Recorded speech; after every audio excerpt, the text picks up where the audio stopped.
What's good? Morning. Can you make a space again, but not record it?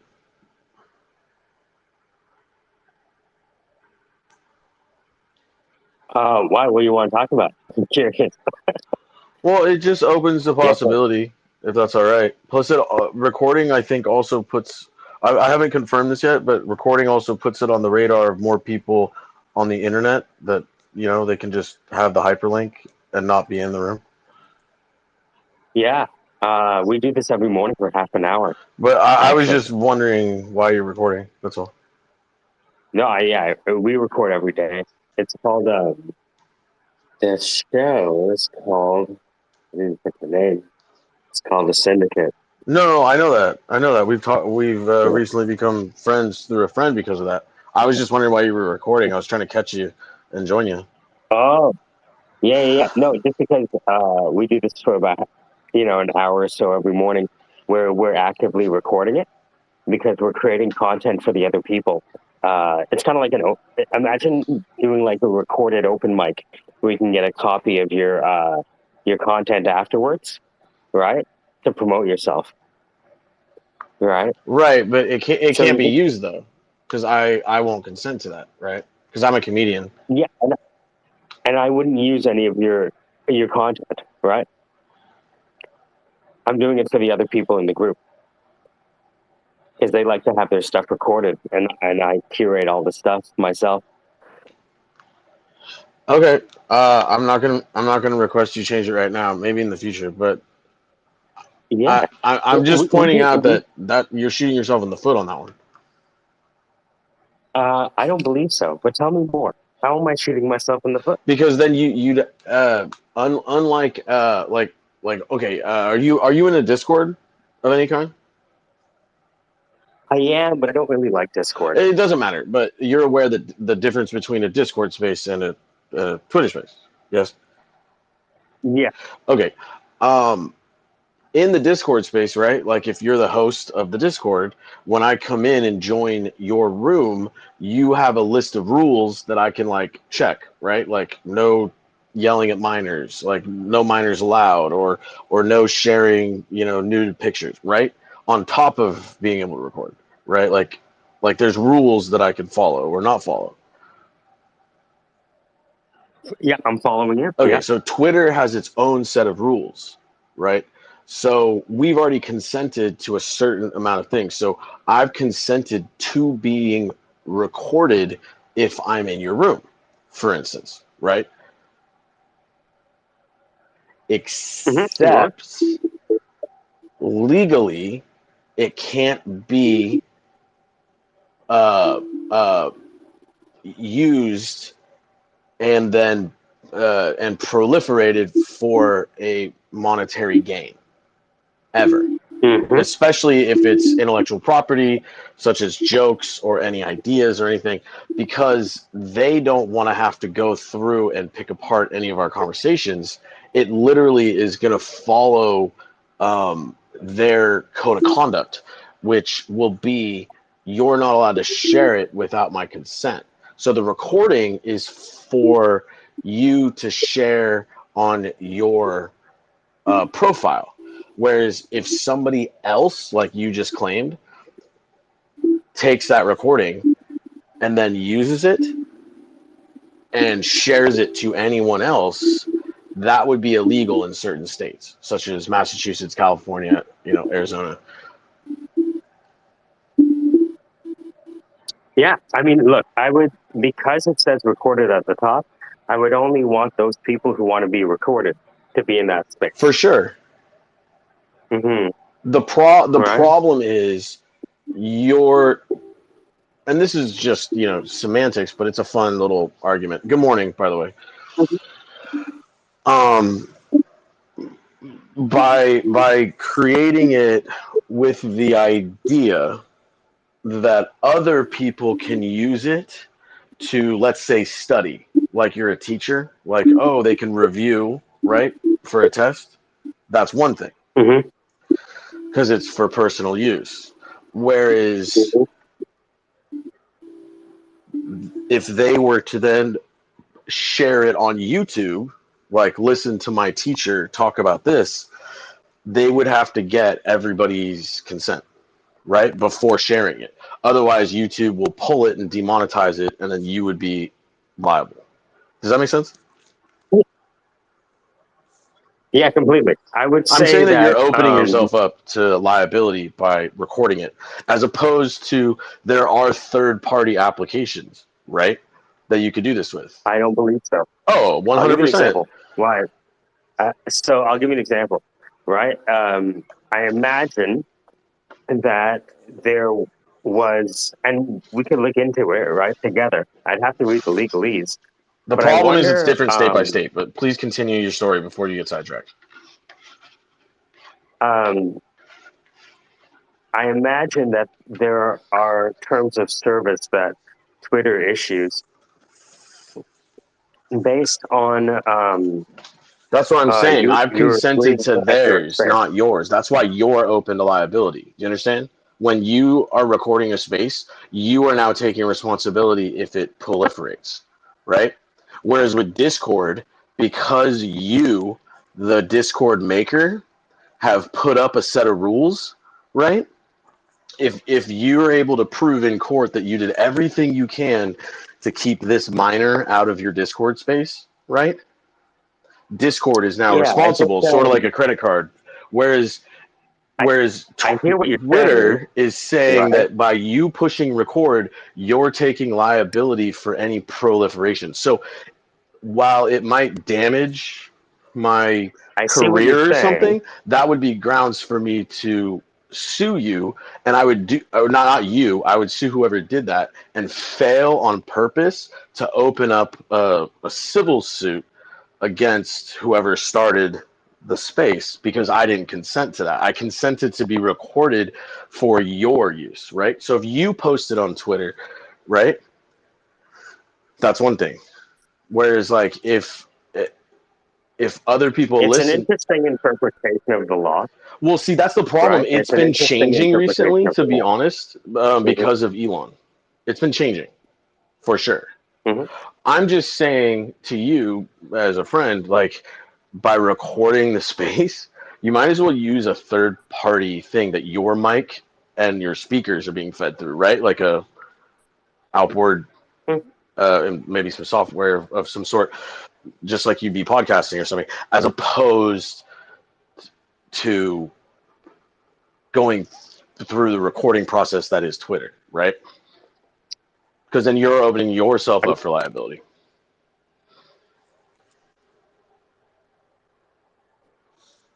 That may be true. And, and, I'm and, going it, to and it might continue. not be true in certain Yeah. states. That's the other fuck. Yep. Hmm. Yeah. But the premise of what's happening here is that this is a recorded show. That's the premise, right? Yeah, no, and you were That's explaining to me simply what the the premise. syndicate was, and it's pretty cool. And you guys are coming up with ideas, so Hmm. you want to be able to review any good ideas that come up, right? Like you explained it Hmm. really well. Hmm. Yeah.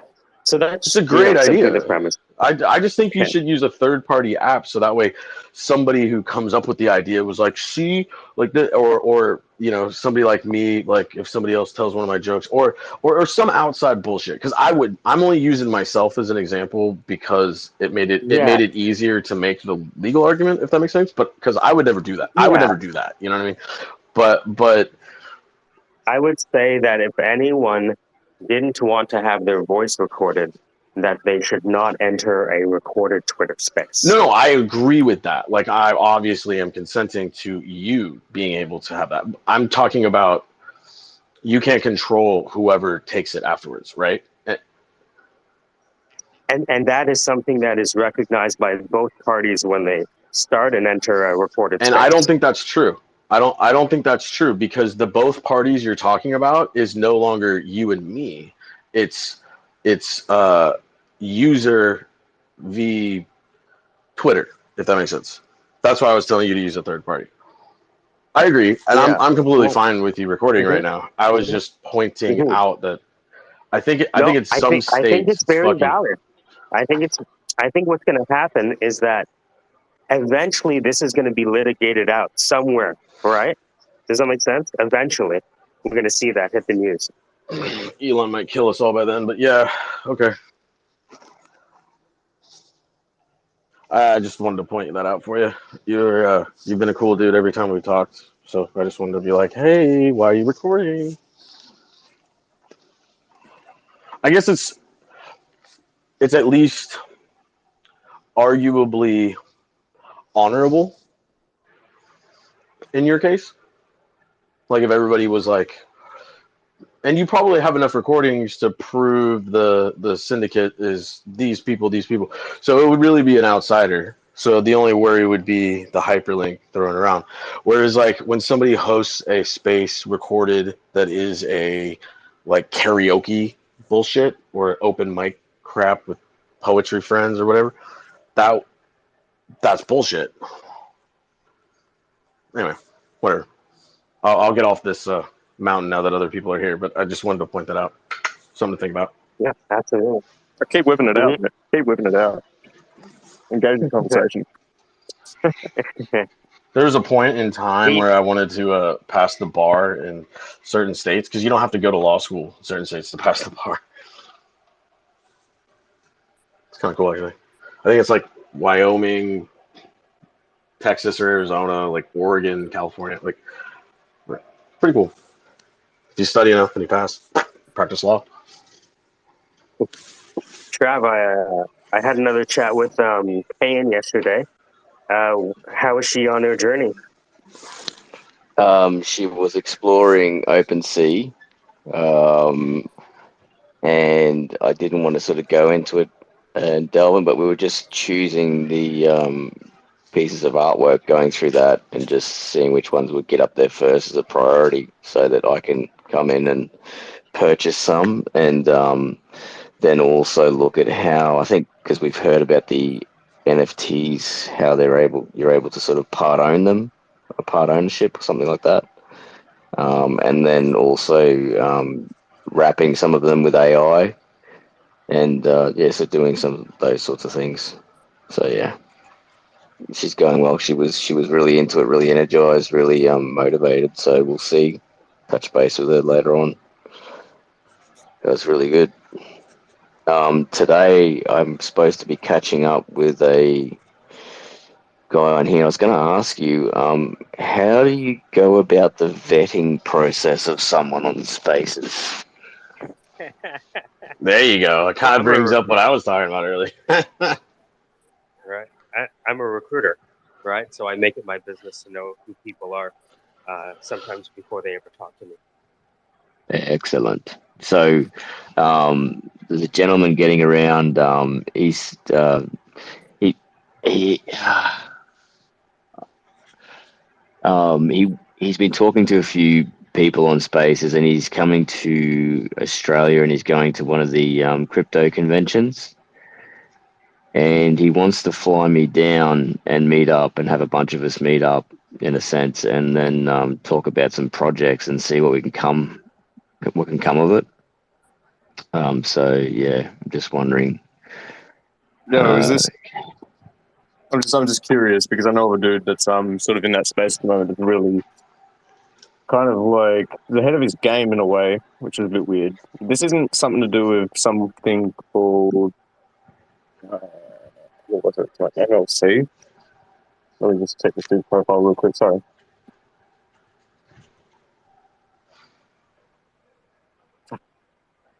Oh, sorry. I should have been muted, by the way. I'm sorry. I should have had this quickly. No, you're right. I should have quickly picked this up before. That's so funny. Hey, I want to tell you about something. Hold on, let me find it. Yeah. MTC. Still can't find it. Oh, that's right. It's called Still Can't Find It. You know? Still can't find it. Yeah. Okay, so I got this mate that I met out is like Bailey Powell. He's really into all his crypto stuff, and like he's become like the director of this company called MTC in like the time span of a year, just because he's doing all this trading stuff. It's a bit weird, but he seems like the sort of person that would be doing exactly what you're saying, dude. Yeah, it's his user profile is I can give it out, but I'll probably DM you or something like that because this is being recorded and I don't want it to go. Well, I mean, it's not going to, but yeah, sort of protect his no, that's all Anonymity, good. I guess. You know what I mean? Like I can definitely DM you. So you are you cool if I call you so you Michael? Yeah, Yeah, that's completely Michael, isn't fine. it? Yeah, Yeah, people call you because that's all you can see, right? yeah. So, you know, I see I Peter was gonna P. call you. I was gonna call you unicorn, but I don't know. A lot of people do that. You know what I mean? See, Yeah.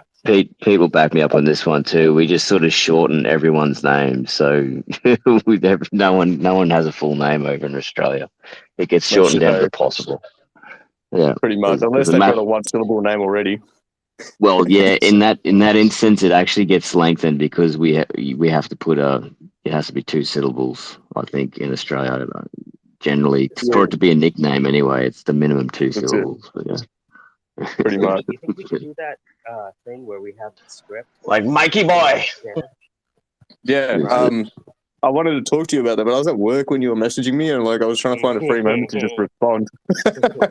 So like my responses were in little free moments that I had, but like because I mean like my boss used to be really cool with me being on the phone, but now that I'm like second year apprentice, he's trying to buckle down on me like using my phone at all, which is fine. Like I understand, and I'm pretty bad for it sometimes. Most of the time I'm alright, especially if I've actually got something to do. The issue is when it's like, how to put it, because I'm still not really at the point where I'm doing everything myself. Like, I'm not taking charge of the situation. I don't have people working under me or anything like that. I'm not always on at work. There's a lot of moments where I'm sitting there just like, he's still the one kind of, I have to just stand around and like pass stuff up. And it's not not as often as it used to be, but there are certain situations where he's super finicky about what he's doing because I haven't learned how to do it myself yet. So, yeah, those are the moments where I can respond usually. And Fridgy, they're Sparky, quickly running Normally, away. I normally I what don't do trade? this, but Peter, since I don't know you Carpentry. well enough Carpentry. yet, Hmm. I'm gonna preface this with, "I love you and your accent." I'm gonna make a joke now. Thank you. Otherwise, Thank you. otherwise I would have just done this. So, like, yeah, sure, he's not just cooking a little shrimp on the bab. He's standing there realizing, you're kicking his ass with your iPhone. Oh That's not yeah, an eye. yeah, yeah. You nearly He's it like, went a this bit little almost jelly's got Irish it there. out for me. I can't put him back on the pouch now, can I? Oh, Oh, keep he's an working on ideas man. it. Yeah. That was both like very like angry towards the country of Australia while also complimenting you. That's pretty much Australians in general, though. Let's be real. I was getting like Irish tones from you too, like sort of like a bit of a hint Dude, of I'm so glad you Irish. said that. I have such a good Irish accent. I actually have to go through it. That my Scottish, Irish, Australian accent like flows through each other. So like if I Mm, do either for a long period of time, I have to like focus. yeah, I'm working on Yeah, my but Elmo at the moment, so I can bring it in here for a bit. yeah, fucking But tickle me out now. Because I am from a family of Irish Catholics, so the Irish one is hardest for ah, me because it slips the most. But dude, yeah, I've gone off on the Australian accent. It's pretty funny, but it's always like yeah, Steve Irwin, like look at that cloaca, like, and I always do it too gnarly like that, and then I back it off because when you imitate other countries, you gotta do it subtly. yeah. Anyway, Channel the character, and sort of. channel the character. Yeah. Channel. But that's why I was being supremely angry towards with you with shrimp on the Barbie. So I was like, I gotta apologize to this guy I don't know before I throw a shrimp at the Barbie out.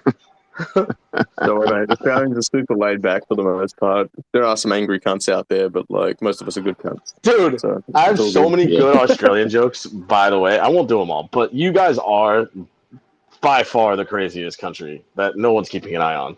Like the fact that you guys beat up all of your animals for fun is bananas.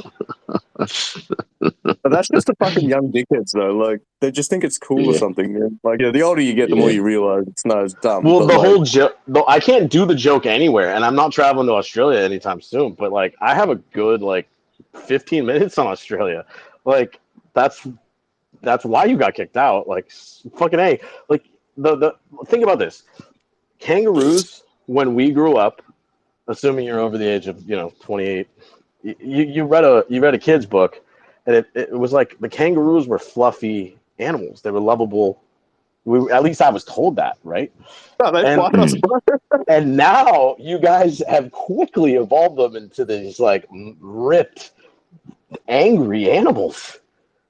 You sure you're not thinking of koalas, dude? Like, kangaroos have Like, always been here to fuck us up, quickly, man. too. That's their sole purpose in life. The They come pub's here to closed. box Let's us, go man. fucking fight the animals, huh? It's like, geez. Kangaroos are actually one of the most sustainable living animals in the world. I think, don't quote me on that, Because but they beat can up actually. all the other animals. You guys shot them jujitsu and shit. Listen. Check this out. So, kangaroos have a pouch, right? And what they do is when the fetus is born, it's not fully. It still looks like a fetus. It's pink and everything like that. A kangaroo Okay, David can have Attenborough, get to your point. I know this. It's only females that have that pouch, by the way. I'm with you. Well, here's a fun fact that you didn't know. We actually ride kangaroos to work. But what they can do is they can suspend the gestation period if they're not getting food or enough water, and hold that fetus in a suspended sort of animation until they find enough food so that then they can feed it nutrients and grow it. I bet that didn't exist even 100 years ago. If we had a time machine and check that out, like that's because you guys are fighting them and stressing out this group of animals. Like, listen, they've grown claws. Yeah. So I was blown away when I read that. I was like, what the fuck? No way. That's so cool. Dude, Australia honestly has some of the Dude, most half those fucking kangaroos could shit. bench press all of us. Oh mate, Fuck, they are good. like ripped as fuck. We went to a The gorillas petting that type hop, zoo basically. the other day, and but there's another animal that I didn't even know we had. It's called a quokka or something like that. I can't remember, some sort of name. I've never seen one. It's like a little one, little tiny bunny, like the rape child of a bunny rabbit and a kangaroo. And man, those things are proper cute, like little characters. But How yeah. do you not know about the fucking quokka, mate? No, I've never heard all the of them. white people have like stuck to the edge of your giant fucking continent. Like, what about the platypus? I bet there's a bunch of shit in the middle that we haven't found. Yeah, we have platypus near us. We can drive up to the national park near us and see them of an afternoon or morning in the summer. Mark my words. Like, my kids are gonna be seeing like platypus that are like curling 50-pounders at the gym. These ripped platypi. Look at the vinyl on that one. They're the most absurd creature because they're basically ducks with fur that lay eggs, right? Like, what and the a fuck poison is that? spur. And they swim. And a They're the poison most spur. absurd. They're probably the largest absurd animal, but there's some other absurd creatures on this fucking planet. Dude, the cassowary is my favorite. I actually am obsessed with the cassowary. I'm with you. The cassowary is cool, man. It's cool. With a big, bright blue nutsack hanging off its neck. Fucking crazy looking animal. I think my fear of Australia is that, like, I've pushed my luck with nature so many times. Like, I'm not going on any safari. I'm not going to a continent full of death like that. Nah, it's not even like that, man. You know, when you're in rural and, you know, I know, but like, areas. I'm not even kidding. Like, I'm that guy. Like, I've been bitten by a shark and struck by lightning. You've been bitten by a shark? I have. Really? What kind of shark? Mm-hmm. I was drunk, naked, skinny dipping in it was a bull shark in Tampa Bay, Florida, and I was drunk, naked, skinny dipping, and I was out there, you know, backstroking, kind of just chilling, and I got hit, pushed, and I didn't feel any pain or anything. I was like, what the fuck? It felt like I kicked a large stingray or some shit. You know, I've kicked fish before, and but it freaked me out. You know, I swam in. And when I got out, my leg was all. Well, shut up, mermaid. She knows it's a true story. Anyway, so that was kind of nuts. It was like sandpaper. It looked like sandpaper kind of bleeding, and then like after cleaning it up and all that stuff, that's where you could see the dots. And so I got nibbled, and they ran away. But it was a bull shark, maybe and there's a massive amount of bull shark out in Tampa Bay, Florida. are your bull sharks different to ours? Because No, they no. no Bull sharks are same nuts, dude. sort They of can thing. go in like freshwater too. Like those are nuts. Oh yeah, Nuts. that's the same one. We actually scuba dived with some over in Thailand. They came across our dive and were checking us out, Yeah. and that we were They're warned that nutty. they were in the area, and were told about that they've actually have got a body language, and they arch their back like a cat, and their is it pectoral fins? They start to sort of go towards the more vertical, and that's sort of in their swimming becomes more jolted and aggressive, and so we were warned they were in the area, and we saw them, and they were off in the distance, like about probably 15 meters below us as we were sort of going. It was like it's called Sail Rock over in Thailand, and it's basically like this massive sort of rock that comes out of the ocean and looks like a sort of like a Viking sail, but it's just this perfectly round shaped, cone shaped mountain that goes down and just sort of can just wind around it, and as you travel down. Yeah, so we come across them, and then I had an experience with one of them that came a bit closer to us, and it was a funny story. There was an instructor, a diver, a learner instructor diver, and another guy who was being instructed by the learner instructor diver, and he was a big guy, big French guy, big loudmouth, happy, clappy sort of guy, and he was jovial and all that sort of stuff. Anyway, we're down. And the instructor that was with us, what he would do if he wanted our attention, he had like a hunting knife, which had those serrated edges on the back of it, and he would tear it across his wristwatch, and you could hear it. Anyway, I heard the noise, and I looked back at him, and the mountain sort of angled down away from me, and then came back up, and these two guys were there, this big guy and this tiny little instructor.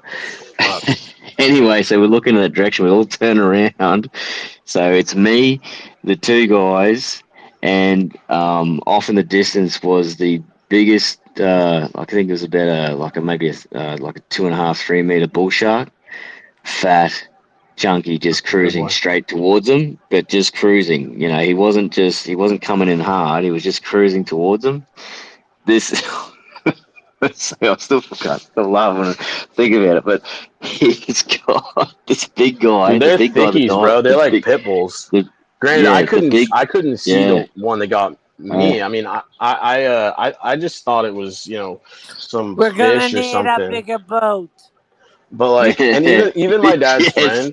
So exactly. my dad's friend is like notorious for like getting in crazy situations. Like one time I got lost on this river with him, and we got surrounded by crocodiles and shit. That's a crazy story. But he's always like super calm. Like he's like rolled cars and just been like, what?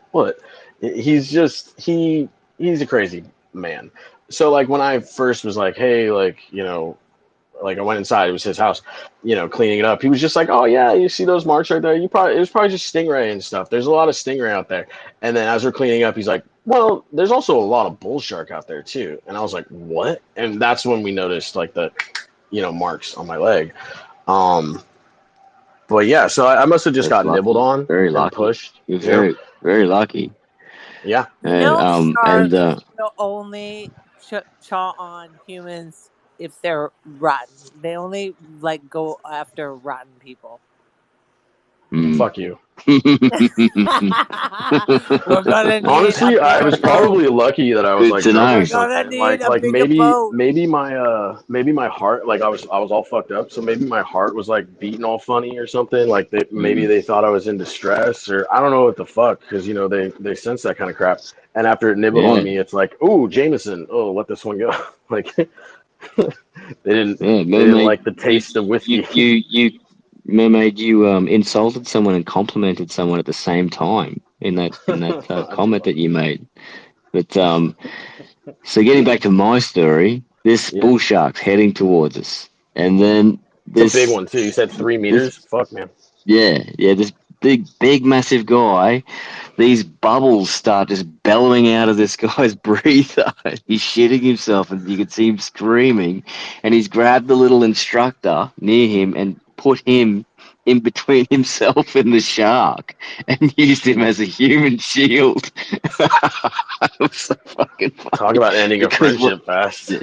Yeah, so the bubbles and everything I don't know, he would have been yelling like, and this shark went from cruising towards them, got about probably 2 meters away from them when this all happened, and it went from horizontal to a vertical position in a split second and started cruising towards the surface. Now this shark became this fat round little ball. To picture yourself lying on the floor and looking up at your ceiling, and I just felt so insignificant and in completely the wrong place, and I Yeah, dude, never that's actually really surfed dangerous. ever again Going after back that. to watch Never it, surfed ever right. again. Yeah, Yeah, never surfed. that's actually really dangerous. That's more dangerous than my story, to be honest. Because yeah, that's predators waiting for their time. You know, like those stupid videos on YouTube where like you're friends with the lion. Of course, he's sneaking up on you for fun. Whereas like sometimes like you can see like even a house cat sometimes like hunting. It's different. That's hunting. That's scary. Yeah, Plus, bull sharks are fucking nuts. From what I know about them, and granted, I didn't go to fucking shark college, but like from what I know about them, they like are everywhere that they want to be. You know what I mean? They don't just stick to some stream or they swim far. They go up freshwater. They eat all kinds of bullshit. We think of great whites as the scary ones, but no, bull sharks are. And anyway, the only reason you look into my eyes is to see your own reflection. That happens in the water, and it happens here too. Well, anyway, but I mean, I started all this. Sorry to just rail any conversation we're having. I just said like I stay away from nature, and Australia's got some of the craziest nature. It doesn't help that you guys are provoking the animals. So, Look, man, at the end of the day, everything here wants to kill you, but it's beautiful. Like, you go out into the bush here, and it looks so, like...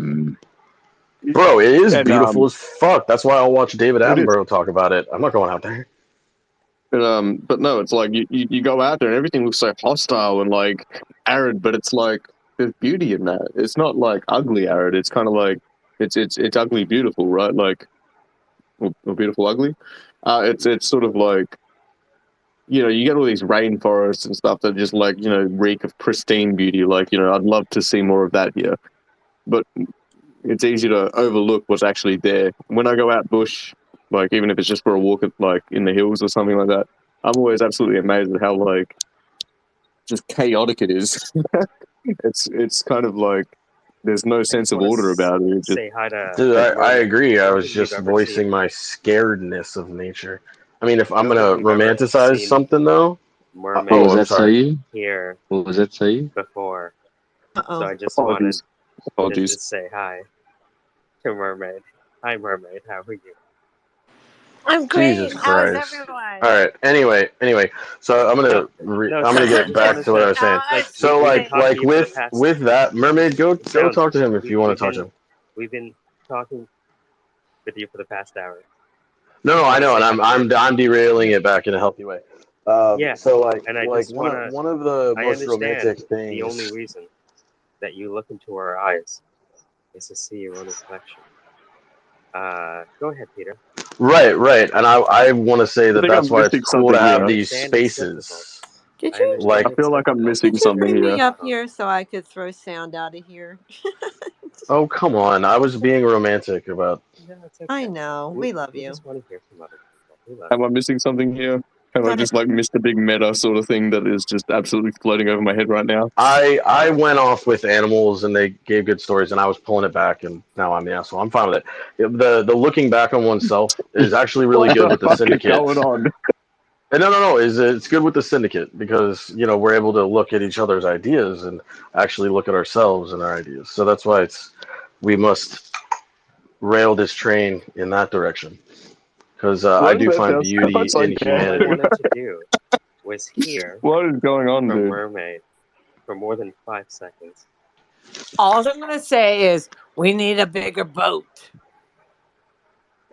or maybe two boats. Yes, I've done that before. Went on a trip, kite surfing trip. 2 catamarans, about 20 Oh my people. God! Do It you was guys awesome. not know that quote from Jaws? We're gonna need a bigger boat. Yeah, we got it. Yeah, yeah, I didn't yeah. know I that. was laughing. That's Oh, it. don't lie. That's it. That's it. Hi, Mohit. How are you? I'm amazing, but I'm only going to chime in when the actual pivot of this conversation happens, not to further derail the derailing. Yes, that's probably. Yeah, I was trying to pull it back to the Syndicate because I'm so glad you do stuff like this, honestly. Okay, so I have a way to derail it. I So have a vetting. question for this crew. The question is, do you think that big tech will eventually start to get derailed by the legal system in America when all I'm literally staring at a beaver right now, guys. This is pretty crazy. There's a beaver swimming right in front of me, and it's so beautifully Canadian. Anyway, sorry. What the fuck is going on? I have a question. It's a very serious question because I believe that the future of big tech will start to crumble as a result of massive lawsuits by humans. And it's something that I'm trying to figure out if I'm just crazy in thinking about the future or if it's something that is No, I possible. was thinking about the same thing today, Mohit. I was thinking about exactly the same thing, as we think about this evolution path we're going on and sort of, our minds are creating these crazy inventions and technology. I think it's a disruption. I think it's more of a massive disruption and like things are going to uh, dwindle in a sense in some ways. But that's what change. And then you have those senses of urgency that we've got to do something different to keep up with it, and then we have IBM, and then we end up with Apple type thing. So it's all. Yeah, right. But yeah, sorry. I don't mean to sound rude. I actually really did not mean to sound rude there. That's fucking came out all wrong. um, yeah, no, you're right. But I think the disruption that Mohit is talking about is the lawsuits, right? Like, so with all this stuff happening and the way people are going, if we can pick a loophole to fucking bring a big tech agency down, who wouldn't, right? Especially if it means gains for us under the presumed assumption of the better good, right? Right, We're and then all trying to Yes, fight for the better good, the greater chaos. good. you'll have this consistent battle between, well, the big tech companies warned you that you couldn't do X, Y, and Z, and you went ahead and did it, and now in that code, that terms and conditions, you automatically, you know what I mean? I just feel like that's going to be the only way for big five or big 10 tech companies to start to second guess. What it Where takes, and sorry to speak over you, but what it takes is a slip up of what they've already outlined. So if they've got all their conditions and terms of use and everything outlined well ahead of time, then they're ahead of the game and they can protect themselves. The problem is when it gets out of hand from what they intended. That's where the slip up will happen, and that's where it'll fuck the whole system up. And all it takes is that one legal aid or whatever that's just like constantly fucking digging. Constantly digging for that little loophole that happens. And they have their own legal aids that'll be constantly trying to keep on top of it. So it's kind of like who wins in the end is whichever one slips up first. That's who loses in the end. Sorry. and Do that's you where ever think like profits are going to go. Sorry, go ahead. no? Yeah. Do you ever think when we say in these types of spaces, do you ever sort of think when you hear other people speak and stuff like that they are us? It's just our human nature that these things are happening. How dare you, sir? There's Yeah, them I'm and not there's digging into that one us, today. and we have the best morals, and they don't. That's how we know that they're them and we're us. What's Yeah, but that it's in. that Pink Floyd song, strangers walking down the street by chance, two separate glances meet, and I am you and what I see is me. Yeah, that's the essence of Namaste, right? or namaste, I should say.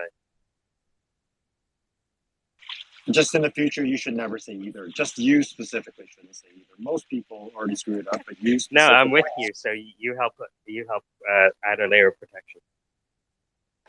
I'm your Flavor Flav whenever you go Indian? Okay, I get it. Sandy, Yeah. good morning. How are you?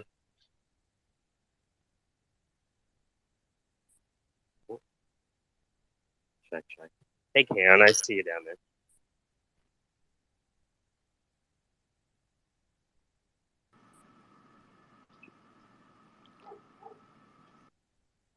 So just very quickly, the reason I jumped into this conversation and started it was because I've been thinking a lot about what legal commercials will be in the future on CNN, because right now they're really digging into whether you went to camp or something like that. You should call about this lawsuit. And I can just picture, 10 years from now, that same commercial being, did your kid swallow an AirPod in 2012? Have you heard of the initial litigation offering, the ILO? Isn't that The a wrestling initial litigation offering is the ability to, just like you fund a startup, fund a class action lawsuit. And then when you reach enough funding, you launch it. ILO. What are you talking about? Awesome. Welcome to consumer grade lawfare. Lawfare is now a commodity. I like Of the course. Of course. I don't know why I've never heard of this. Of course this makes sense.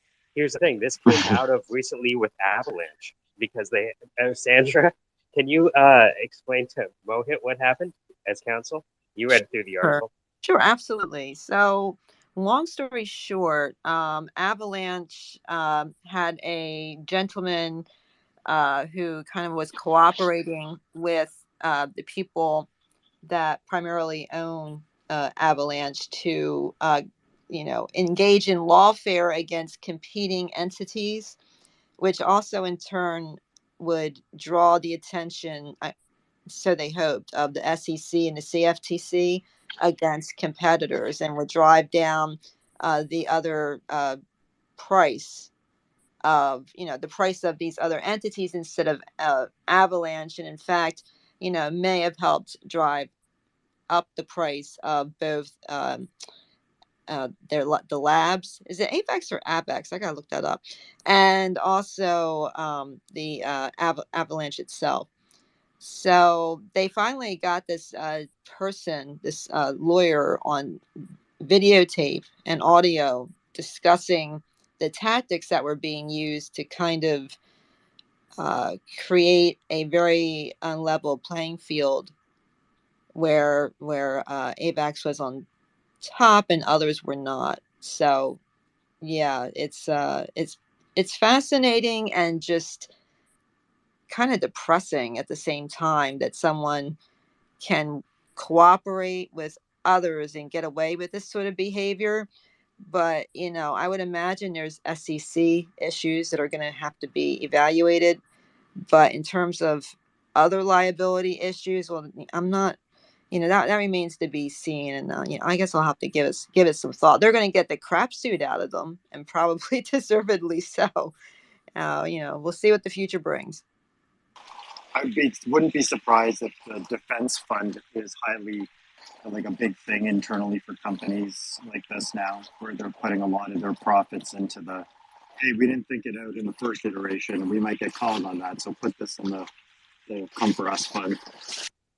Better call Saul as a service. Very true. Well, that's why. So that's the latest. Place. If you guys, maybe the two. When I saw initial litigation offering, this is, hosts and parasites all the way down, right? So it's nothing that anyone could have stopped if they wanted to. These are just businesses that can now become operational because you can crowdsource just about anything these days, I guess. But don't you also put yourself in a situation where you could consolidate your needs for trying to build in Web3 by investing in some of the issues you see in Web 2 from the ILO perspective? That would be up to counsel, Sandra. What do you think, Sandra? Do you think that could be a spin-off of the Syndicate? Looking at, Socratically good ILOs? Maybe. I don't know. It'd probably be a limited, task. I don't know how many of those we would see, but We could sue It's like a McDonald's new to bring version. back the pizza.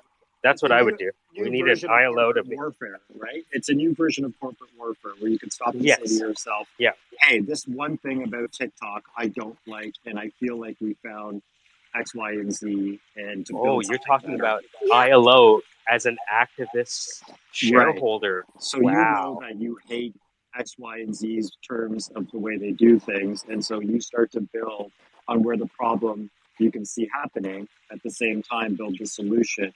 You know what? I'm just gonna drop the mic, and I'm gonna let you guys the rest of the day just take over Yes. and just absorb. Yes. Oh, I know a DAO that would love this. I know a DAO that would love this. shoot, which one? I think Cult DAO. Tell me about. I just saw that in your TL. Tell me, what is that? It kind of sounds ominous, like cult, but I Yeah, don't. What yeah, is it? it's meant to. So it's about supporting any sort of um, organization that sort of works towards decentralizing in a disruptive, peaceful way, in the grey of the, you know, world we live in. And then it has a sort of another currency that supports the individual in their right to activism. So what you can do, and that's called revolt. So you have cult and revolt. And if you, for example, Kaon and I were working on a proposal, we got some work on basically doing acts of revolt in a way where you would say, for example, the medium strips down highways. Well, here we have in Australia the medium strips with grass and everything like that. So you would identify a plant that produces a beautiful flower that's deemed by society as a weed, and it's obnoxious and it's very hard to get rid of. And you would plant these seeds in the medium strips, and they would spell types of words. They could actually advertise, say, hashtag revolt or hashtag cult, and it's a way of peacefully rebelling. Oh, yeah. So you're following me? And then what you could do is do up a budget, a proposal, and then they would give you a percentage of currency for that, and the community actually votes on whether or not we go ahead with it. And then, as an of five prong project, because of five prong is about how do we create tangible outcomes. We would then say, for example, okay, guys, I'm going on this date. I invite you to all come along, and I put my Bluetooth speaker in, and I start commentating what I'm doing, and then I'm getting ideas from you on how to do it. We're sort of, don't forget to do this. You need to do that. Check your six, things like that. So we work together, and we do that together, and then document it. Gotcha. Interesting. What do you think, Mike? I think everything and anything is possible, right? Right. There is being in Canada, right? The way that the investors over here look at opportunities is show me the monthly recurring revenue, and that's not a good or a bad thing. It's just kind of the difference between Silicon Valley and Toronto. Silicon Valley doesn't need monthly recurring revenue to make a decision, but in Toronto we do. So it just depends on where you are. At the end of the day, any investor, anyone would just want to see, okay, so what's the debt can you reduce it to one slide? Right? And can you send me the business plan? And can you show me, the Stripe account where the money's going in? Sure. Right? It's I'm not saying it's easy to get all those steps done, but if those steps are done, I think you'll find it's remarkably easy to get what you want. There are other organizations um, that you may be able to take advantage of. One is Founder Path HQ. I'll put it to the top. They're helping bootstrap founders get access to non-dilutive capital. They just got $150 million to prove this out. Rug, you're slowly starting to rug. So is anyone else getting that? Just. No, he's just he sounds a little quieter than usual. I can hear everything Oh, he's sorry about that. How's that? Coming through. There we go. Yes. All right. Sorry about that. So No worries. yeah, so I think that now is the best time to do these experiments. If you were going to do experiments, do it when the price of the currency is low, so you can increase the amount of experiments you can do. If there was ever a time to explore use cases of digital currency, it would be when the price is low. And I'm not sure how long it's going to be low. So whatever it is, you know what I mean? This is the time. I'd rather see someone fail forward than not launch, because it becomes, every day that goes by, it might become more expensive for you to test your hypothesis. So a down investment into an entity that crowdsources class actions is essentially what we're talking about here. Yeah, I mean, Right. it may not be, look, you have to have some sort of resiliency, right? Just to think about entering that market, right? Oh, yeah. No, and I'm probably, yeah. look, you probably need, a war chest of $1 billion just to consider entering into an agreement to create that attack surface for yourself. Does that make sense? We would call it an attack surface, Well, right?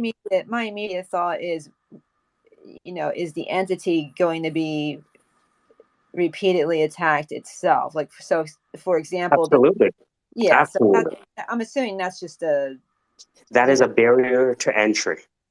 Right. Right. So the barrier to entry to have a firm like this is to have the intestinal fortitude to withstand the ILOs that are going to be launched back at you. Right? Because it's like everything is kind of like a quantum particle. Like one business model instantiates its inversion. Right.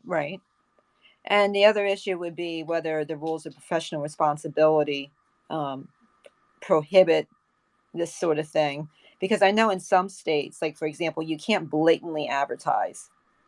It's bizarre, but in other states you can, and that's okay. So I don't know. I'll have to give it like an hour of thought and see. It's probably a really good idea. I just don't know if a lawyer could be like directly on the letterhead of it. I'm not really sure. Probably, but I have to think about it. Well, it only has to become, well, hang on, let me rethink that and get back to you. But this aligns with what I was talking about the other day with the fines and fees trust. Right. As well. It's not exactly the same, but it's all in that sort of area of legal, the legal industry, if you know what I mean. Oh yeah, and the funny thing is, I can, like for example, I can call the local bar association and ask them for an opinion, and I have a feeling at this point they might say, "Yeah, I don't know. We don't really know anything about crypto, like because they don't understand it yet. It's going to be that's another potential, barrier because no attorney wants to get involved in something and end up having, an issue with their license because of spinning something off like this. I don't think it's an issue, but I'm super paranoid. I'll probably need to do, a little bit of research on it before I'm like, oh yeah, let's do it. But I love the notion of it. I hope it doesn't get abused. I do think it's a good a good idea to look into. I think it would be successful. Mm. Who was saying before? Was there someone in this space saying that they were looking at doing the bar or something like that, or knew a bit about law? Anyway. Oh, I mean, go ahead. Go ahead. Oh no, I'm just gonna say I've got a 10 o'clock. I gotta run. It was nice hearing all of your voices. I'll see you again later in the day. Bye. See you later. Oh, where did he go? Yep, I got him. I was just going to follow him. Got him. Oh, got him. Okay. So, what is up with you and Joe Rogan? Are you like capitalizing on that? What's your progress, sir?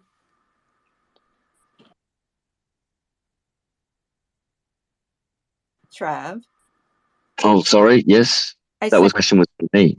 oh yeah. How are you capitalizing Oh, on what you've been doing lately? that's Peter. Oh Jesus, what's wrong with No, you? I think you're being a vocal racist. I am, and I'm getting entranced. You know what it is? I'm getting I'm entranced sorry. by They the. all sound alike. Sorry. They all sound alike, don't they, Sandra? No, it's not. Oh, How dare you? no, you know what it is? It's this eight dimensional. It's this eight-dimensional avatar, Oh, and Right. yeah.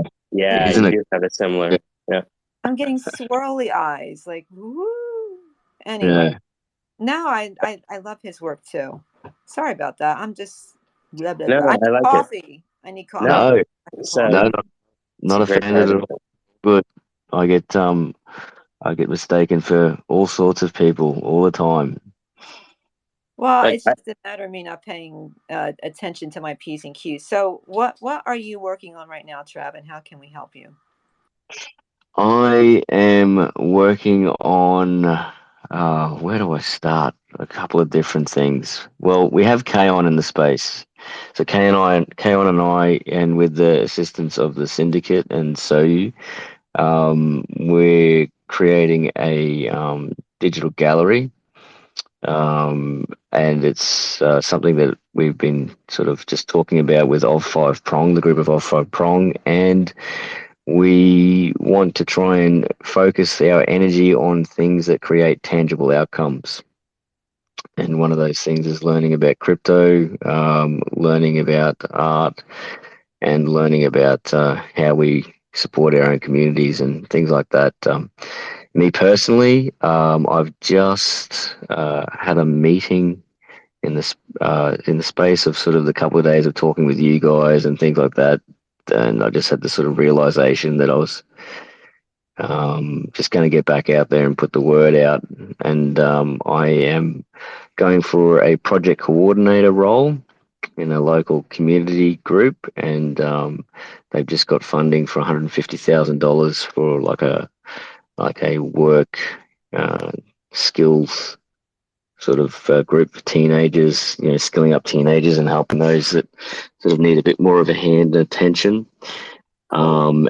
Also working on a project, I think you're in the space, Sandra, about a bit of activism, like with social risk taking. You might not have been there for that one. So we're developing another project and probably looking at funding. Or no, we're going to get funding for a social risk taking exercise with teenagers to develop, help provide safe places where they can be perceived that they're sort of rebelling a bit and taking risks, and help them sort of develop so that they don't, go down the wrong path. Yeah, Um, I like that one a lot, and I hope yeah, that so works really well. you've heard about the studies around social risk taking and stuff like that. Well, I know that teens that tend to engage in that behavior, end up being discouraged and often, and having a difficult time. Mm.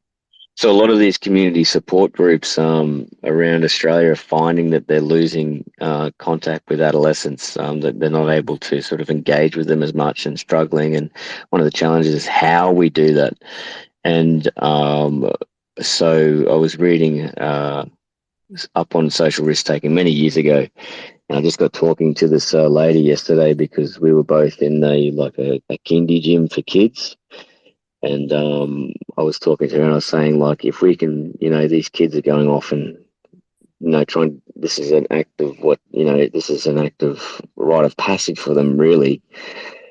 So it was like, how do we provide these safe avenues that so we can basically provide areas where they can perform? And what happens in social risk taking is it's how the frontal lobe connects with the rest of the brain, and I'm doing a terrible job at explaining it. I'm really sorry, No, you're but not at all. but yeah, give me a sec to sort of sync up.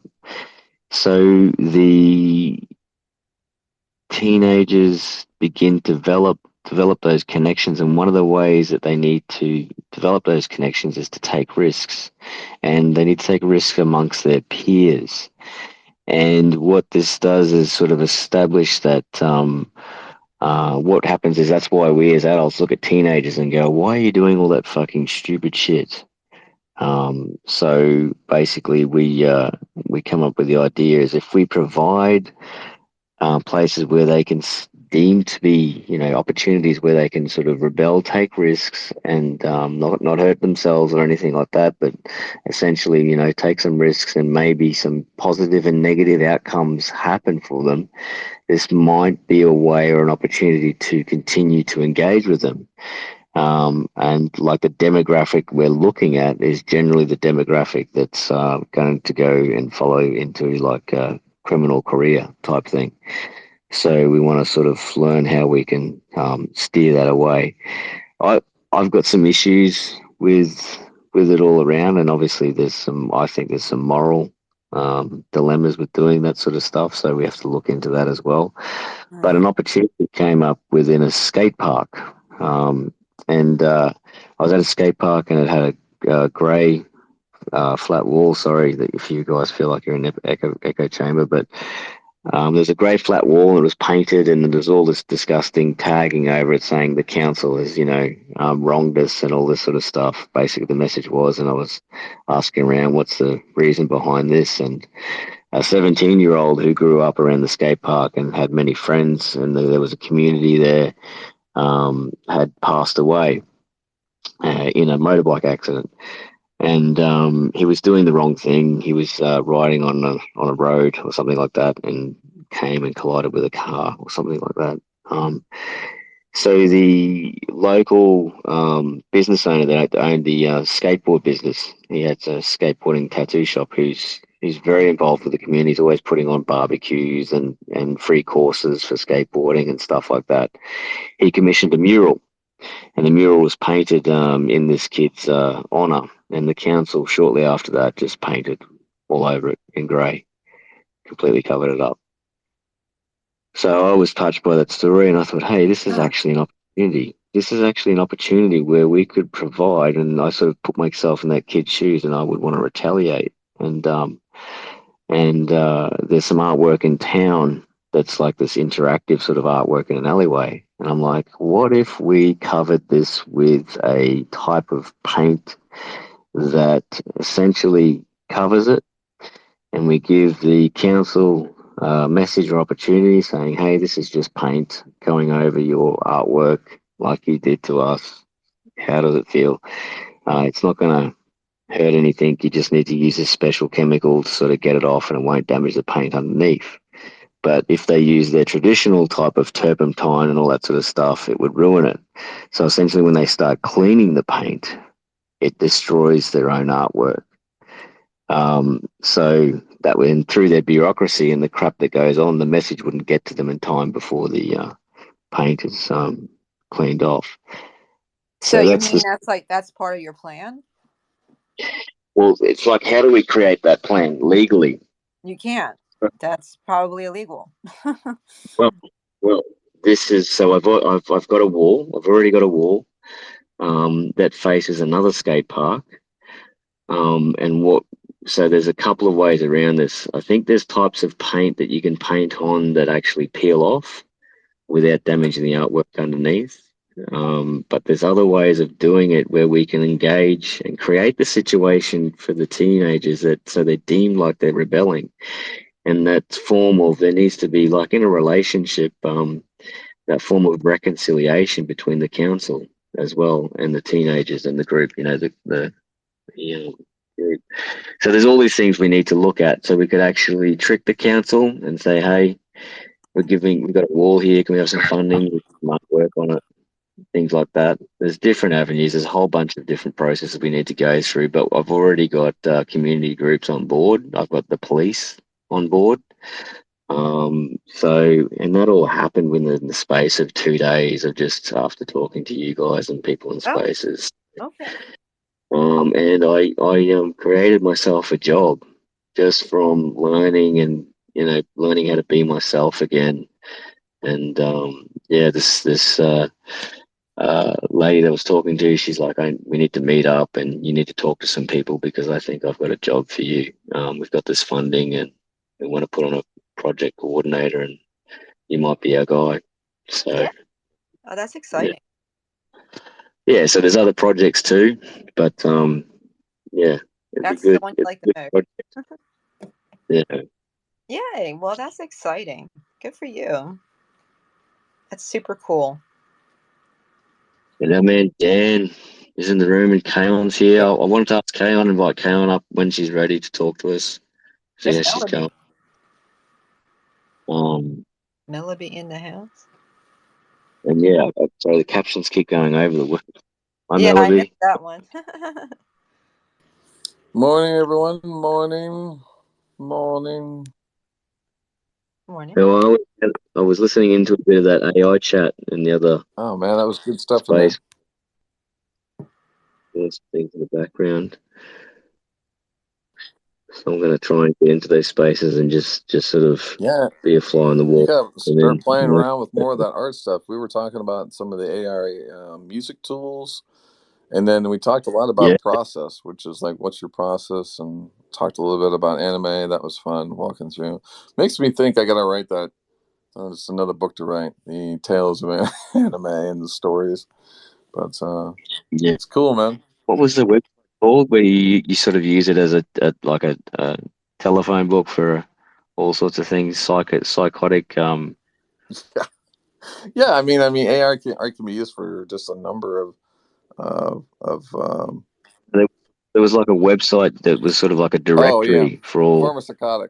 Pharmapsychotic is I can I got to. post his link or send it to you. Yeah, he's a guy here on Twitter that basically started like the first Wikipedia page ish of like, here are some tools, and then it became like it's ground zero for AI art. Is like his profile, and looking at that page, you can find all the tools, any updates at like every freaking hour on the hour based on so much new stuff coming out. What's funny is that site alone is like the beginning of something like a Yahoo. You know what I mean? That's definitely a type of startup that's very easy to form. It's just to take the current chaos, organize it, and give it to the people, and then remind the people who ask you why is that a business. Tell them that, I don't know, 80,000 people a second hit my site. I don't know. You know what I mean? It's like, you know what I mean? It's like, look, pal, like, you know. And what's funny is the farmer doesn't, well, like, he's not thinking it like that. He's not taking it to that level. But then again, it's not his calling to do that. Sometimes it's not. That's the interesting thing about startup and trends. Sometimes, you will come up, you'll be the actual architect who created the initial wave, right? But you might not be the one that gets, known for it, right? For all you know, Microsoft will come out with a organization page and take all the flame away. It's assuming if the flame wants to be taken away. Sometimes the population, especially fans, especially art fans, right? Once we go from the point of we had no ability to fly, and then we meet a guy at the park or gal at the park that shows us how to fly. You know what I mean? And even after the massive corporate government also says we can show you how to fly, we're always going to remember that guy or girl at the park that showed us how to fly. So like, it depends on like how transformative the moment is. And luckily the AI art stuff is so transformative that it's going to stay. It's like part of the Woodstock now. It's going to stay that. It's always going to stay underground because of how people feel about it right now, because it's completely underground now. It's completely underfunded. It's completely undernoticed, and yet it's completely badass. That's when you know you're onto something really, really great, and it'll play it out. It'll create massive wealth, and change everything. Be oxygen, and then we'll move to the next thing that changes us. Which will be teleportation. I'm so bored here. I'm gonna just beam over to Michael's house. Hi. I like the sound of that, although you know what they say about, potentially destroying and recreating yourself somewhere else. That's true.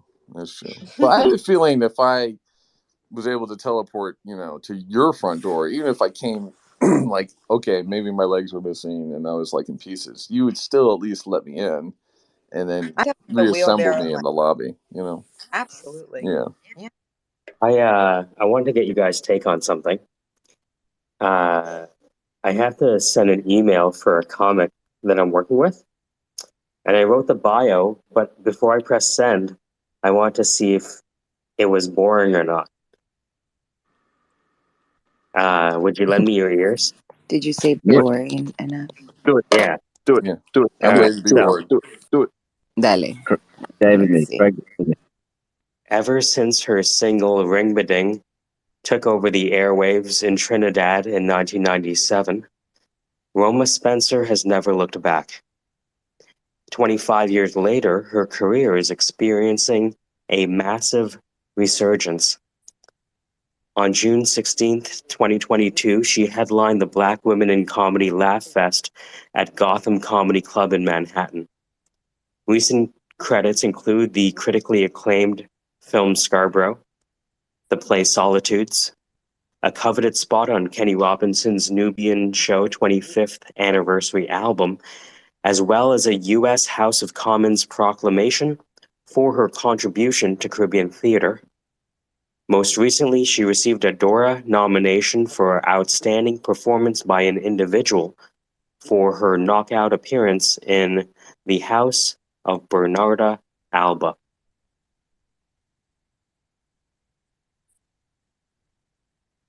wow, I feel like I'm at an event.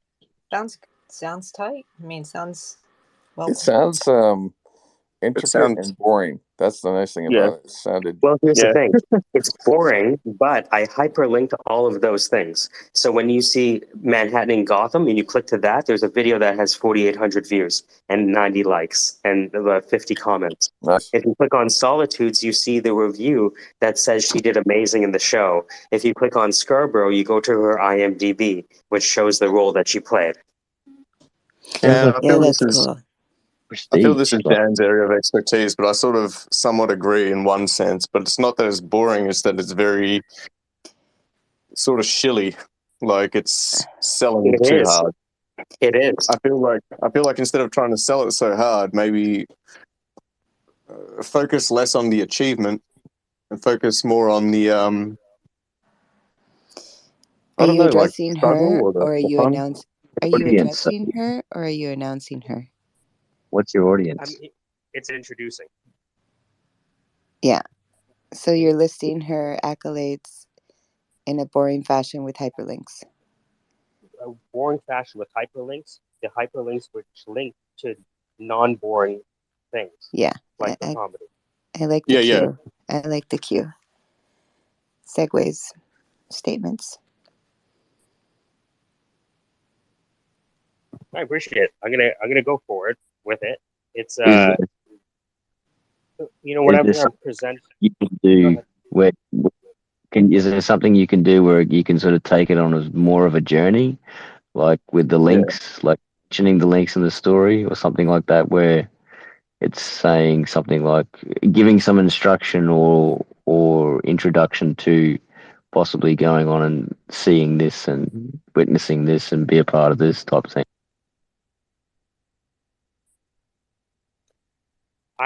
The reason I read it out loud is to get exactly this feedback. So keep going. I don't want to stop you. If I can just quickly chime in, I don't want to speak over people, that's why I put my hand up. I think that I'm not sure what you like who specifically the target audience is, but if you can sort of get a grasp of who they are, what they're after, what they like, then you can tunnel in on that a lot. And as opposed to just trying to sell, okay, this is what this person has come from and this is where they're like, their achievements. which is a very straightforward kind of like, not straightforward, but like it's detailed, it's intricate. You've got the links which provide great content. That's better than most. But you can take it a step further by really funneling, slipping up on my own words, funneling on like what that person that you're targeting is about, and what you believe would appeal to them. If you can do a deep dive on them specifically, or the company or whatever, and just sort of do that thing, then it becomes a bit more easy to my sort thought of process is present it right? that, like, my thought process is that most people trying to send an email to this person hasn't actually done the work. Does that make sense? And there's no validation Absolutely. or even prototypes out there. Like, most people who submit comedy albums to places will send a YouTube link with one view, right? And it's not to say that the joke isn't funny. It's that they want to have some sort of validation that, does anyone care about this except you? And so yeah, there's that's what I'm that. trying, right? But also, again, it brings it back to that thing that I said the other day, which is like, why should I personally care if someone was trying to sell it to me? And I'm not saying that as someone that's in that industry, because I know that it could be very different in that industry. I have no idea what that industry is like. But if you present it to me in a way that makes me care, that makes me go, oh, okay, right? Like, instead of just like, yeah, here's a list of things they've done, here's some videos, I look at it, I think it's funny, but like, if you can just really target the why you should care part straight away, and not in like a, this is what they've done, but like, this is who you are as a person. I like it. Go ahead, Melody. No, are you addressing her? Are you captivating her attention, or are you sending her info to someone? No, I'm sending the information to different radio stations. Oh, okay, yeah. So these are people who may have known about her, right? But don't necessarily know about this album, right? And just to kind of bring it home, let's put it this way. If we were going to send an email about Dan's new album, Startup Stand-Up Comedy, what would the email go like if you were emailing the #1 radio station on the planet?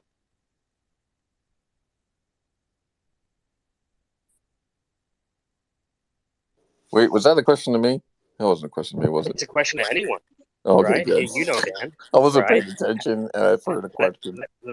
Let's say that you were able to captivate, the #1 radio station on the planet, or say Netflix. Say you were setting the Dan and Peter collaboration, where it's Dan on the vocals and Peter on the visuals, and someone else on the music, and now we have a 60-minute Dan free for all, right? It would be a PSA. How would you sell it? That. So how would you sell that to Netflix? Just as a thought experiment. That's what we're wait, who am I selling it? Who am I selling it to? To someone who's in charge of purchasing content for Netflix. Oh, for Netflix. And licensing content for Netflix. All right. First, we'd have a specific style or look. So we'd come in 3 of us. Peter and I would bring in a really hot office chick, just for show. And when we come in, Peter would have to be the scientist. He would be the one that would have all the characteristics of someone who is definitely haunted by demons, but brilliant. So he would show those. Does he have a lab coat on when he uses the AI machine? Yes, exactly. You guys should see my original series with this stuff. Yeah, he actually prefers every morning when he wakes. And which is a segue. I wouldn't tell the Netflix people, but since we're doing this timeline, they asked for it, so I'll give you the full version. But Peter basically wakes up in the morning in he's got a beautiful mountain lodge cabin, and he can walk down to the coldest water possible, and he takes a cold swim in the morning to think about the art that needs to be made that day. And then he's got to have a quirk like something like that. But anyways, how would I pitch that to Netflix? I don't know. I think you got to pitch them on. First, you got to pitch them on the the fact that it's episodic and that it's that it there's enough content. You can't go in there and just bring them something. You want to bring them a library. I think if you get in a meeting or room like that, I think you should give them a range. Tell them the direction of your content and why it has to be done that way. You don't want to show that you can modify your story for just anyone. That's a level of mentorship that's a complicated thing in the entertainment industry, because you want to be mentorable, you want to be able to take feedback and criticism, but at the same time, if you show any weakness in how you'll stand up for what you really do in your art, you'll be like thrown out the window, right? So it's an artful way of saying, this is a show, the way I would do it be X. However, this content could be reinterpreted by others. That's a way of saying, you can reinterpret my art, and I'm still open for that because I'm an artist and I want to create multiple things, right? But at the same time, if I'm doing this, it's going to be, I'd have a set direction. And it wouldn't be my version necessarily without it, or something like that. Because the thing with producers, especially with people with money, is they want to see a level of things that you won't do. A person with money will push you to see how well you'll bend. And the more you bend actually shows the weakness of how easy it is for you to bend. Even it's not to say that you're even giving you any money. It's the notion that you just have it and they're asking you what you would do. It's a test. So you always have to show the fact that you have money when you don't have it, because you have character, you have authenticity. You have a degree of uniqueness and vibeness that's wholly you. In fact, the minute you can pull out the fact that they're attempting to manipulate you, you've just got a shit ton of leverage, because they've had to play a dark card and you haven't had to play any dark cards. And that's a really important thing when you start off negotiations on anything. How do people approach you, and how many cards do they play? Do they play any dark cards to get a hold of you?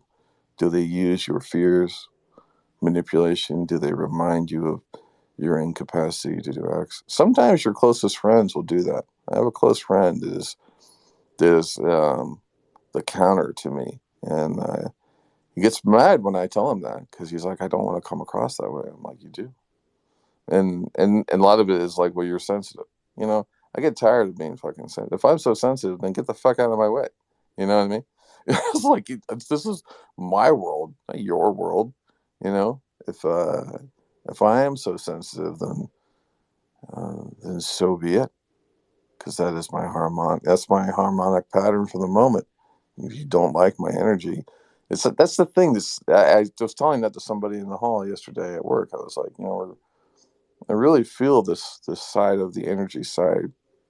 It's a new side of the space. It's a new side of the scene. The energy and frequency of connections with people, and the absolutism that's coming with it. I told someone the other day that, you know what? We're like water and oil, you and I. I don't think we You're a little far, Mike. Yeah, you're far away, Mike. Someone the other day that, you know what? I think you and I, we're like water and oil. So while I don't have anything against you, I just think we don't mix all that well. Yeah, but you because you're a technical recruiter, you have a thicker hide than others. I think you I don't know. I would love to see what you're like in real life. I think in a lot of ways, I think your superpower is kind of online with the voice, maybe. I think I'd agree. Unless I have my instrument with me. If I have my steel drum, then that's my There you superpower. go. Those are my two superpowers. I like that notion. It's kind of like, I'm really great online, but if I'm in person, I need a harmonica. That's it, right? There's other people who are like taller, you know what I mean? Larger Adam's apples. Talk to them, you know what I mean? Right? Yeah. That's why you're with people. But if you want to hear some good music, yeah, I can play some songs while you dance together. Yeah. Shake that body for me. Oh, good tone. That was good. Yeah, I was going to take the opportunity to announce my friend Kaon. We've got some projects we're working on together. a little bit of background. Kaon has done work as a radio announcer.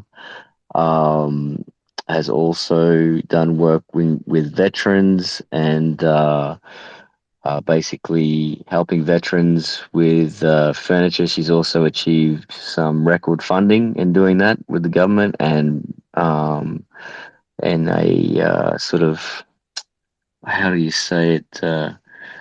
Um, maybe like in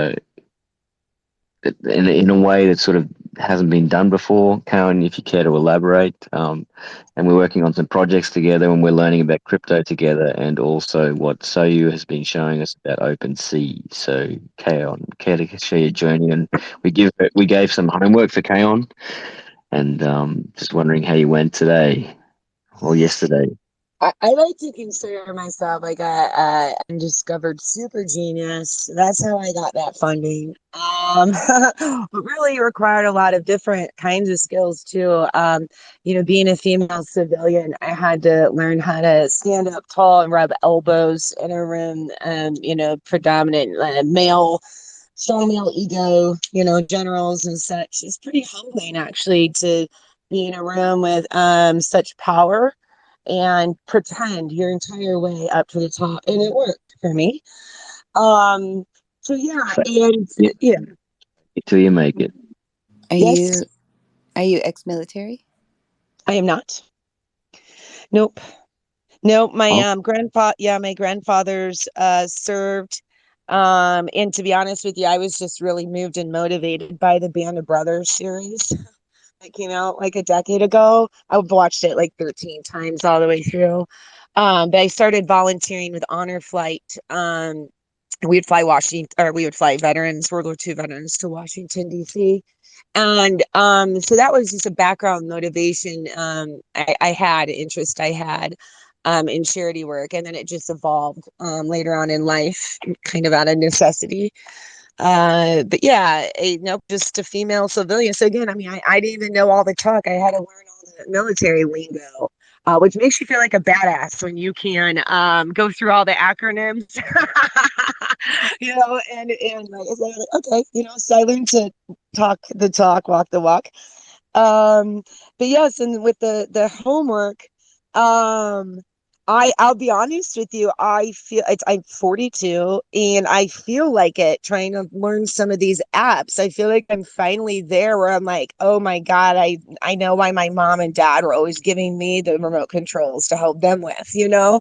Um, so I'm picking away, learning some of these applications that were referred to me, and just having fun with it for right now, learning as I go, writing down my questions, storing them for later.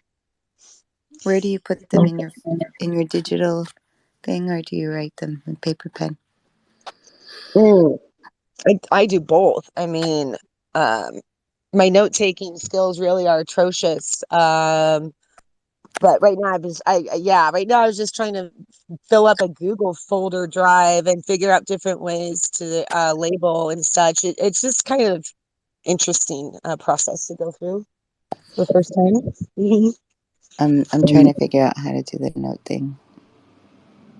I'm terrible at notes. That's a skill that honestly we should have taught our children, in school growing up, is how to take notes or organize them, or how to think in advance of how you want something to look and then go put it, to paper in that way.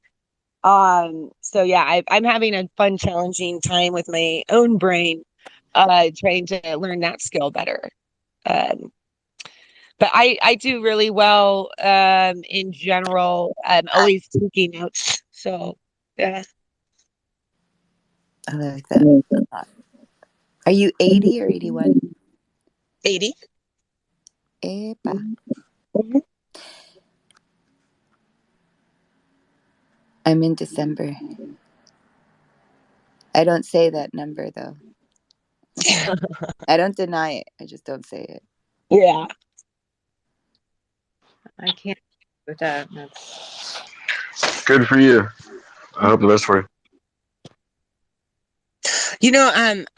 I'm really fascinated by this AI arts because I know, like I've been converting a couple drawings, and I find it just so fascinating that some of the results that I'm getting actually are creating a way better version of what I was trying to paint without it probably knowing exactly what I was doing.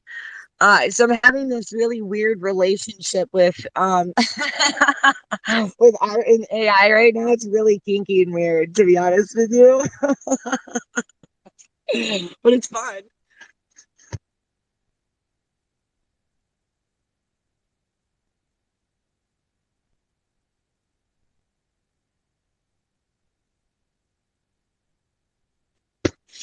Oh, come on, it can't be more boring than Mike's I, intro. no, I was going. No. Yeah, it's funny because like we always talk to Peter when it's like 3 a.m. and like, hey Peter, how come you're not more awake? And we're like, motherfucker, it's like 3 a.m. in New Zealand, you know. But the Dan is the person who showed me Wombo, and then KC went down the Australia. rabbit hole with it. Like, not New Zealand, Australia, bro. Oh, Wait, what's the difference, right? did you say that I'm the perp? I felt like you said like Dan is the perp that showed me Wombo. That sounded bad. Yeah, How do I you think figure it?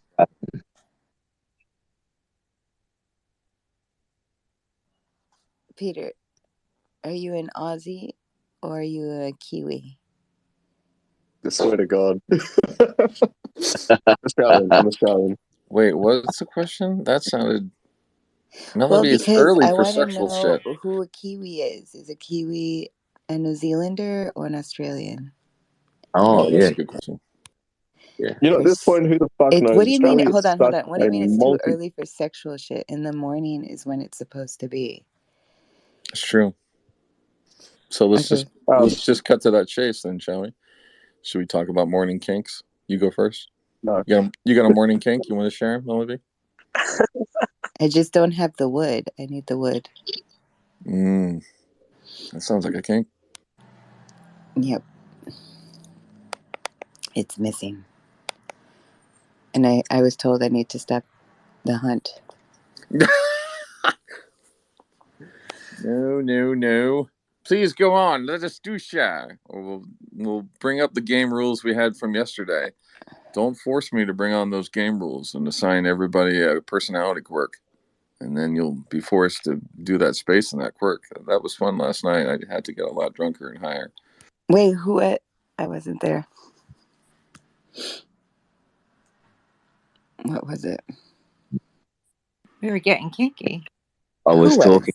I was actually thinking about when we were talking about this voice course and using the phonetics of your voice. I'm picking up some tones from Melody and her voice and the seduction of it. It's soft.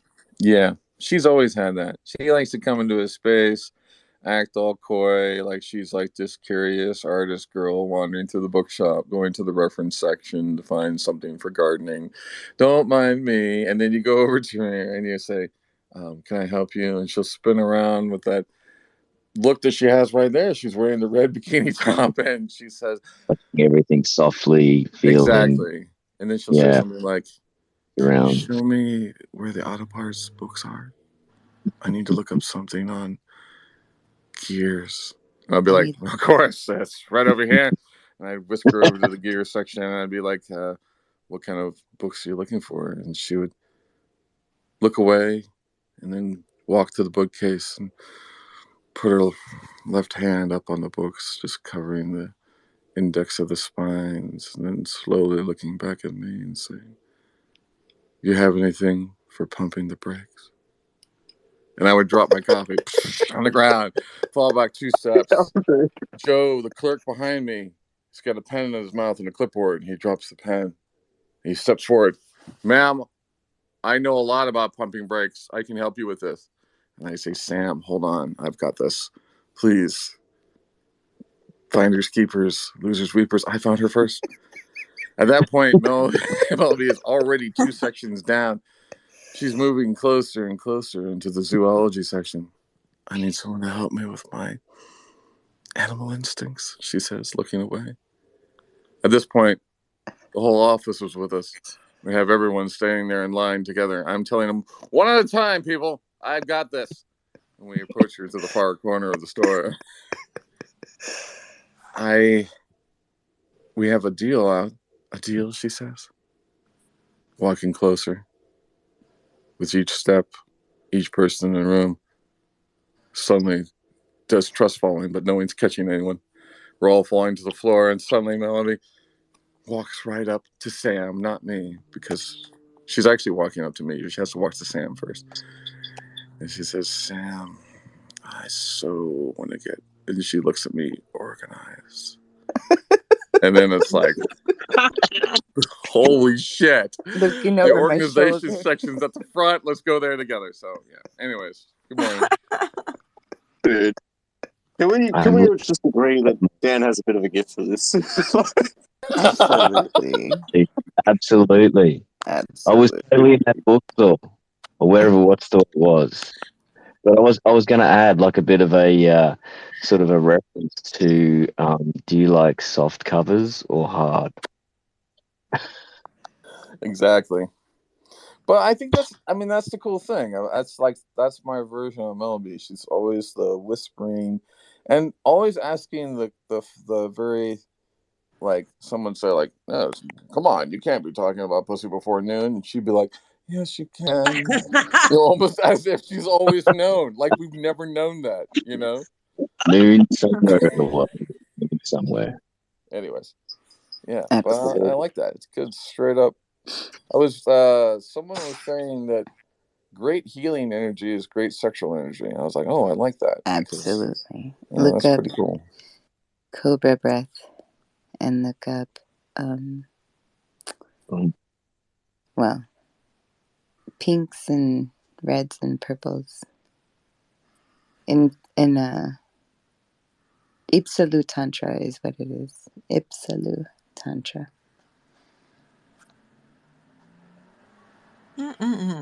Mike, what's happening here? We have to put the people back up. Sanders going to turn this car around. Psychological. No. This is psychological and sociology right here. It's funny you were saying that, Melody, because we were talking about the voice course that is being developed or something like that. I'm talking to you guys from a mindset that's midnight at night, and the phonetics of voices, the way we can talk, and that's what we're using and working with in these spaces. And I was thinking about exercises that you could do in them, and it's like, do we do one where we're just conversing, where we're just all trying to sing as we just talk, having a conversation with just like starting off with a tone like a melody and a tune, but we're still talking, but this melody and tone comes into it, and then all of a sudden the conversation and people are getting in sync with that, and we're all singing in conversation. I don't know if anyone... melody. Yeah, melody and rhythm and rhyme and things like that. I feel like I'm whenever everyone can. Can we do it? I want to practice on a bouncy ball. Can we do it? Sorry, guys. I hate to do this. I always hate to do this. I have to jump on a call. I'm teaching someone how to edit video so they can edit the video instead of me, which would be nice. And then he's actually from Ghana, so it's going to be amazing. He usually does music videos. So they're a part of the record label and media company we're starting out of Ghana, doing the Afrobeat and stuff like that. If you ever need music for your projects, we have some fire music. So I got to jump to that call. And then we talked yesterday about some people maybe wanting to be a fly on the wall while I dial for dollars for the cybersecurity company that's giving me an eat what you kill kind of arrangement. I made 2 calls yesterday. One was a voicemail, and the other guy agreed to a demo on Thursday afternoon, Friday. So if that can happen with 2 calls, I have a list of 46 other names to call one after another. Hi, my name is Michael. We haven't spoken before. I'll take some of the mystery out of my call. I'm a headhunter from Toronto, and I recently came across a piece of software that helps headhunters like ourselves find the right candidate faster. but technically this is a sales call, so I don't want to assume that I have the permission to sell you. Hi, my name's Mike, and that's it. And then if they hang up, they hang up. And if I feel the need to change it on the fly, I'll change it on the fly. If they interrupt me, they interrupt me. It's like Twitter Spaces, just one-on-one on a phone call. So if you want to be a fly on the wall, I'll probably start doing that. It was for me, it's 10:45. But I'll probably start doing it in like an hour and a half, 2 hours. I'll send you a DM with the Zoom link, and you can just listen to me as I fail and succeed, which is most likely fail, fail, fail, fail, fail, fail, fail, fail, fail, fail, fail, six kind of success, or give up. You'll either see me give up in front of you or celebrate after I make the first sale. I'm like, okay, I did my one book demo for the day. If I keep doing one a day, things will add up in, 45 days. Can you record it? I could, but it's one of those things where I would have to check with the founder of the company before, But, I've been tasked with reaching out specifically to headhunting agencies who specialize in placing cybersecurity professionals, if not executives. And so this piece of software, it-harvest.com, helps people get open source and therefore as up to date as possible information that helps them slice and dice and find the right, for example, penetration tester or chief information security auditor or, certified ethical hacker for a blue team or a red team. So, yeah, it's interesting. The guy I called yesterday, he said, to be honest with you, I have a database of like 15,000 people. I'm like, damn, that's a lot. And in my head, I'm like, maybe he doesn't need this software, right? But we kept talking. I told him I'd be able to send him an 180-second video that shows the platform. And he says, to be honest with you, I don't really like the fact that you told me about the video, but the way you approached me, I've been headhunting for a while, so I know it's like to call strangers. So let's talk either early morning Friday or Thursday afternoon. And if your email can get through my firewalls, then maybe we have a discussion. If not, that's it. But, thanks for reaching out. So like a 7 to 10 minute conversation. He's But I saying asked his permission to sell him, if that makes sense. he's saying you can penetrate. You'll continue if you can penetrate his walls. Yeah. Yeah. That's why they have a lot of Nigerians in cybersecurity. Right? Penetration is important. Mm-hmm. Permission to penetrate for sure. Yeah, absolutely. right? Permission to I think, penetrate and then celebrate at the same time. yeah, I think there's like a Sort of balanced, a rapid weighted average of celebration. chivalry, Be like, may I have this penetration, I like Well, it that. sounds Kind of like like, he really did like your permission, your way. lady, can I have this dance? Lady, Yeah. may I have this penetration, my love? Yeah. Well, it's a hero, villain, sidekick, or mentor, and I wrote that on the page. What if I was a casual villain? Right? Kind of a casual sidekick villain. Be like, hey, my liege, you know how you do like damage all over the world? What if I introduced you to a catapult? It's really good for sieges. You know what I mean? Like that kind of thing. But hey, I don't want to waste your time. You can lop up my head at any time you want. Oh, to the guillotine? Okay, thanks. Sorry for wasting your time. Where is the guillotine? That's over there. Okay, gotcha. How do I put my head in like this? Okay, good.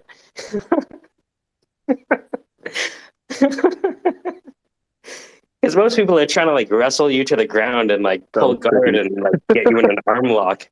You know what I mean? This is why you need this. This is why. This is how you're gonna die tomorrow if you don't have it. And it's like, look, I'm not gonna pretend that I understand cybersecurity better than you. I have a hypothesis that I think will make you tens, if not hundreds of thousands of dollars. If you disagree, that's your right. I don't even have necessarily the right to call you. I'm presuming that I have this right to contact you. Right? But I don't want to now that I have overstepped my boundaries, let me step back. Do you want to end this call? That's fine. Would you rather talk to someone else? That's fine. You're waiting on an important call that's more important than mine? That's fine. May I have the permission to send you a text message or an email? That's it. And do with it what you will. Have any of you ever looked into the power of persuasion I think I've read study? all of the books. I've been selling for a long time. So, like everything from Dale Carnegie, you may have to use their name, you know what I mean? And so, like, you go into these modes where you start, like, mechanically like a robot doing sales because of the latest book you read. And now my goal is not to necessarily sell, but be able to be myself while I'm selling. Because I don't want to Yeah, hate it. You know what I mean? If I hate it, then, like, I'm losing. Because why would I want to do something I hate? Right? So I want to do it in a way that I enjoy. yeah. I remember coming across this a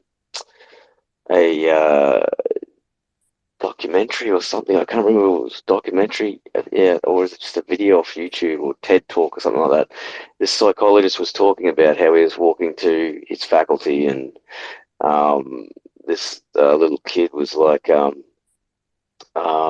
I've got this big box of brownies. It's worth this much, uh, $5 or whatever. And he's like, no, I can't do that. Sorry. And then she's like, well, would you prefer this little chocolate for $1?